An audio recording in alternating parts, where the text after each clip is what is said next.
Greetings and welcome to the video production of Pixel Pioneer, a prominent cartoon and gaming channel network, AI content creation, analytical article writer, videography, photographer.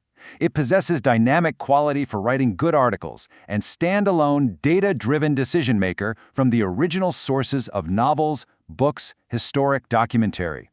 Okay, let's jump right into today's explainer. Global briefing on domestic crisis and geopolitical friction for 2026. We're going to break down the critical data driving the world's biggest domestic crises and geopolitical friction right now. Here's a quick look at the agenda we've got lined up. We're starting with the high-stakes US-Iran peace deal, then diving into the 2026 economic snapshot.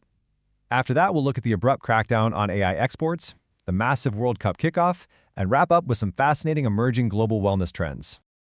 So, moving right into Section 1, the US-Iran peace deal, navigating the geopolitical breakthrough. With the G7 summit in France right around the corner, literally the entire world is watching this extremely delicate situation.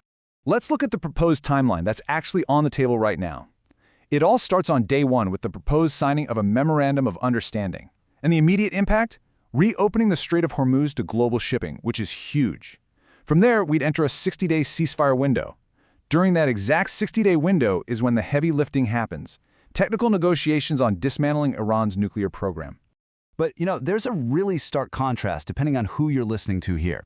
On one hand, the U.S. administration's narrative is that a deal signing is expected by Sunday, the Strait of Hormuz opens immediately, and Iran completely agrees to stop pursuing nuclear weapons. But if we flip over to the Iranian perspective, they're stressing that there is absolutely no final conclusion yet.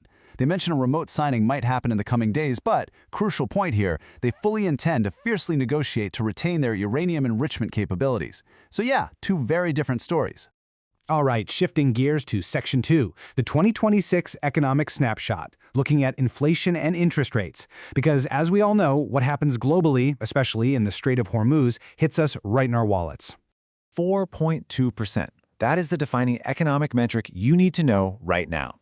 The Consumer Price Index actually accelerated to 4.2% in May, and a huge driver of that was higher energy prices, which, ties right back to those geopolitical tensions we just talked about. And this persistent inflation, well, it sparks some really intense partisan debate on the House floor. Lawmakers are just totally clashing over the rising cost of groceries, gas, and what this all might mean for things like Social Security and Medicare. So how is the Fed responding to all this pressure?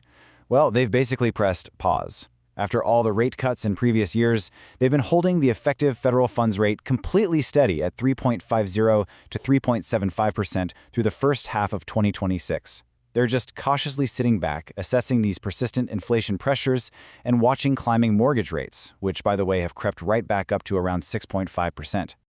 Let's move on to Section 3. AI models face export crackdown, the fight over dual-use technology.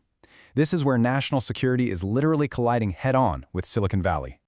To understand what's happening here, we got to define the technology at the absolute center of it all, Mythos 5, or Project Glasswing. This is a highly capable cybersecurity AI model offered by Anthropic. Now, it was set up through a trusted access program specifically for cyber defenders and critical infrastructure operators. The catch? The government is terrified this exact same tech could be leveraged by bad actors to launch some really significant offensive cyber intrusions. Following an emergency export control order that forced Anthropic to suspend Mythos 5 globally, the company pushed back hard.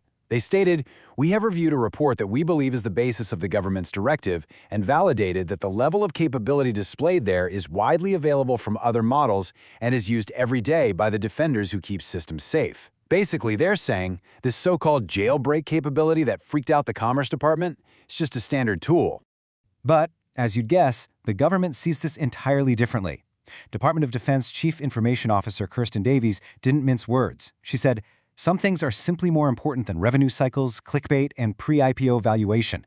America first, always." It's a perfect illustration of this intense, ongoing debate. How do we actually regulate incredibly powerful dual-use technology without stifling innovation? All right, let's take a breath from all that heavy policy. Section 4. World Cup kicks off, global sports take the stage. Yes, the 2026 FIFA World Cup is finally here, hosted right across North America. 4-1, the United States absolutely crushed it, opening their campaign with a massive 4-1 victory over Paraguay down in Los Angeles. Played in front of a completely packed, star-studded crowd of over 70,000 in SoFi Stadium, this actually marks the country's largest margin of victory in World Cup history. Plus, Fuller and Balogun scored twice in his World Cup debut, which is just incredible. And honestly, the action is just getting started. We've got an amazing slate of upcoming key matches. Fans are taking over cities everywhere. We're talking Qatar versus Switzerland out in San Francisco, a huge clash between Brazil and Morocco over in New York/New Jersey. Then you've got Haiti versus Scotland in Boston, and Australia taking on Turkey up in Vancouver. The sheer scale of this tournament is quite literally bringing the entire globe together right here on North American soil. Bringing it to our final section, number 5, emerging global wellness trends, health in an age of crises. Because honestly, the chaos of 2026 is actively reshaping how we think about our own well-being. The 2026 Global Wellness Summit just dropped their key trends, and wow, it's pretty eye-opening. We're actually seeing a huge backlash against that old tech-heavy body optimization stuff. Now, the big trend is ready is the new well, where disaster survival planning is literally treated like a fitness routine. We're also seeing the rise of neuro-wellness, using consumer neurotech to try and regulate our chronically burned-out nervous systems. And finally, tackling microplastics. We are moving past just being aware of them and shifting into serious medical interventions to treat microplastic exposure in the human body. So, that leaves us with one big question. How are you preparing for the rapid changes defining 2026? From geopolitical shifts and AI regulation to straight-up disaster readiness in your own home, things are moving at breakneck speed. Thank you for watching the video of Pixel Pioneer. Have a blessed day ahead and subscribe our channel to get more informative videos in future. We will give you all the best solutions of problems and consultations based on your opinions and suggestions. Please like the channel, share, and comment if you love this video and inspire us for the future video creation.